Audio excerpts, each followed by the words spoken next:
Hi guys. Today we're going to talk about mentor texts. We live in a day and age where if you want to know something, you want to know a skill, you can often find it on the internet, modeled for you. It's so awesome. You have everything at your fingertips. The other day, my husband said, "Hey, I want to apply for a new job. Can you kind of touch up my resume?" So the first thing I did was go look online at really good resumes and how it was structured and the language they used, and just kind of not copied someone else's resume, but used some of the descriptive language and things like that that they use in their resume template for Alex's resume. And I think it turned out really well. And it had me thinking that, there are examples of good writing all over for us. And what you're going to do today is I just really want to teach you that when launching independent projects, an important first step is often finding pieces of writing that serve as a mentor text.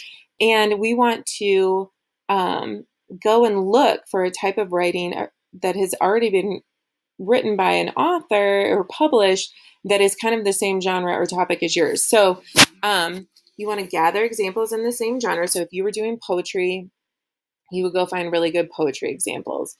Some of you are doing like the informational slideshow that also has an opinion on it, you may not be able to find mentor texts about that. But what you could do is find texts that gather similar topics or issues. So like if you're talking about athletes, you could find sports articles that analyze different athletes or analyze a certain athlete, and you could use a kind of like structure or craft moves or language from that. Really, I just want to show you what I'm talking about. Today, for your writing warm-up, you guys read The World is Not a Rectangle, which is really interesting. It's a picture book, but it's a biography. And what we could do is just even read the first couple pages and see what is the structure or craft in this story. What could you possibly mimic if you were also writing a biography or even a picture book or a narrative of some sort? And I'll give you a tip. So I'm going to open this up and I'm going to read to just the first couple of lines. In Iraq, rivers flow through green marshes. Wind swoops across sand dunes and through ancient cities.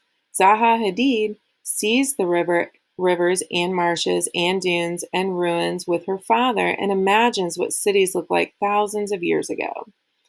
So, what are some things that she does right here on the first few pages? I feel like she does a few important things. She introduces the setting in a really descriptive way. We know that it's taking place in Iraq. And then she also introduces the character and the subject of the biography in action, not by saying she's an architect, but by showing her life in motion. And another cool thing she does is writing in the present tense. That's interesting for something that happened in the past, but kind of makes me feel connected to the action. So I could try this. If I were writing a biography, I could try really introducing the setting with descriptive language. And so I would, for my assignment, take a screenshot of this mentor text of this picture book, or even the first couple pages, and I would upload it to this section right here by hitting, this one by hitting insert image and upload from the computer, and I would just take my screenshot of my mentor text. And that's what I'm going to be expecting from you guys today, is for you to, I've given you kind of a list of mentor texts to jump from, but I want you to go find something that you can really kind of mimic some craft moves from, or how they structure it or formatting from, and copy and paste it up here in your digital writer's notebook. And then you're also going to upload it in the assignment. So good luck finding mentor texts for your independent writing projects.